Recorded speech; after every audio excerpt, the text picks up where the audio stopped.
Look at how the modern believing community often engages with civil leadership. You see deep resentment, sharp polarization, and intense hostility directed squarely at those on the opposite side of the aisle. Massive amounts of time and human energy are poured into this political machinery. Much of this mobilization is driven by a deep cultural panic, an underlying sense of powerlessness in the face of shifting national policies. But this anxiety points to a deeper misdiagnosis. The believing community is suffering from a severe case of vocational amnesia.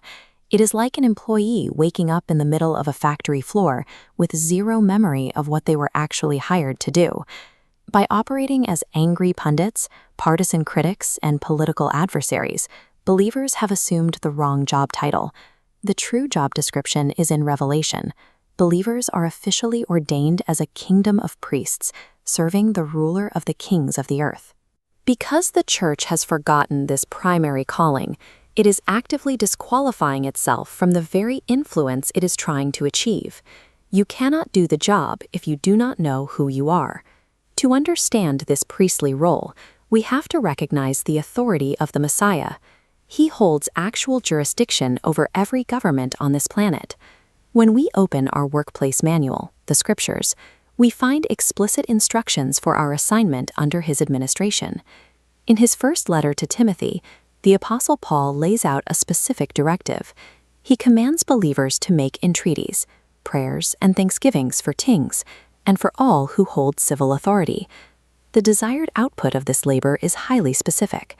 We are commanded to pray so that society will experience a tranquil, quiet climate, a stable environment amenable to the steady advance of the kingdom of God. Achieving this outcome requires us to align our hearts with the King's heart for those who govern, regardless of their political affiliation. Real, lasting advancement in a nation does not happen through the noise of political rebellion. It is engineered through the quiet, unseen labor of intercession.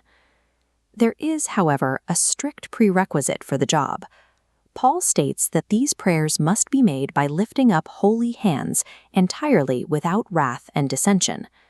To understand how demanding that rule is, you have to look at the historical reality of Lothar.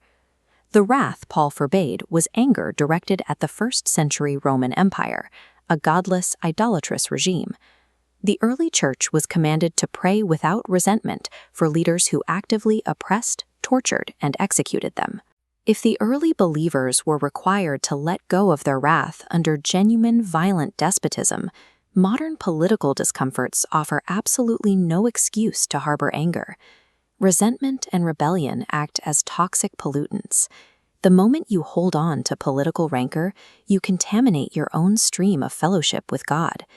Jesus laid out this mechanical truth in the book of Mark. He taught that a heart cannot expect to be heard or forgiven in heaven if it refuses to forgive others on earth.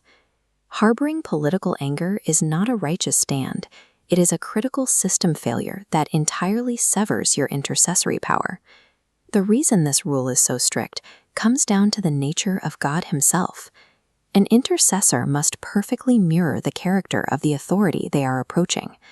The Messiah shed his blood specifically for his enemies, those actively hostile to his righteousness. We cannot approach God claiming the forgiveness of that shed blood, while simultaneously carrying an attitude of hatred toward our political adversaries. To pray effectively, you have to execute a radical, heartfelt renunciation of anger. You have to honor God's heart by choosing to love your enemies. This priestly mandate is absolute. It does not pause for elections or depend on political seasons, and it never changes based on who holds office. It is time to cure the amnesia. Drop political resentment, lift up holy hands, and step back into your true vocation, to pray that righteousness would be exalted in the land.